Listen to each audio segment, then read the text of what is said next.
My daughter Shelley and I boarded the plane in Phoenix, feeling fortunate that we had been bumped to first class. I was assigned 4A, however, and she was seated in 7A, both window seats. All 28 seats in first class were full, so we were hoping that someone would be willing to change seats so that we could be together for the 4-hour flight. Shelley said to the man seated in the aisle seat beside 7A, "Would you be willing to change seats so that I can sit with my father?" "Is it an aisle seat?" the man asked. "No, it's a window seat." "Can't do that," he said. "Don't like crawling over people to get out." "I can understand that," Shelley responded as she took her seat. A bit later, the man who had been assigned the aisle seat beside me arrived. I said, "Would you be interested in sitting in 7A so that my daughter and I could sit together?"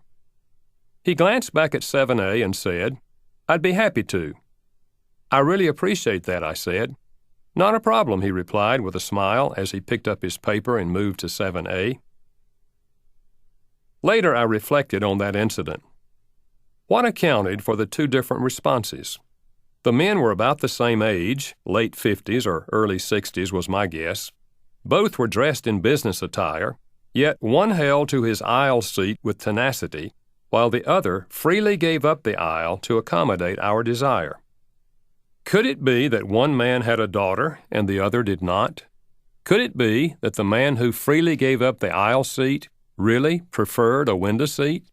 Or was it just that they had gone to different kindergartens and had different mothers? Had one been taught to share and help people, while the other to look out for number one? Did one have a loving gene that the other did not get?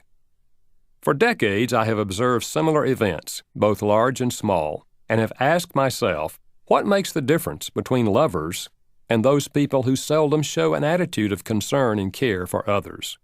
What are the characteristics of loving people? How were these character traits developed? In the past year, trying to answer these questions, I have traveled the country observing behavior, interviewing people, reading available research, and examining religious teachings and practices. I have also drawn upon my 35 years of experience as a marriage and family counselor. In the course of this study of love, I have named what I believe are the 7 characteristics of a loving person: kindness, patience, forgiveness, humility, courtesy, generosity, and honesty. These 7 traits are not vague feelings or good intentions. They are habits we learn to practice when we decide to become authentically loving people.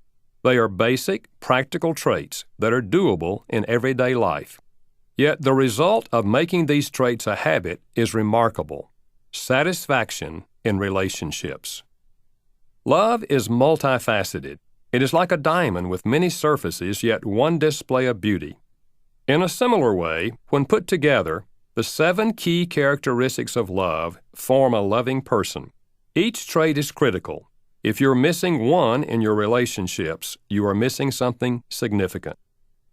I believe these traits are the keys not only to successful relationships, but to success in all of life.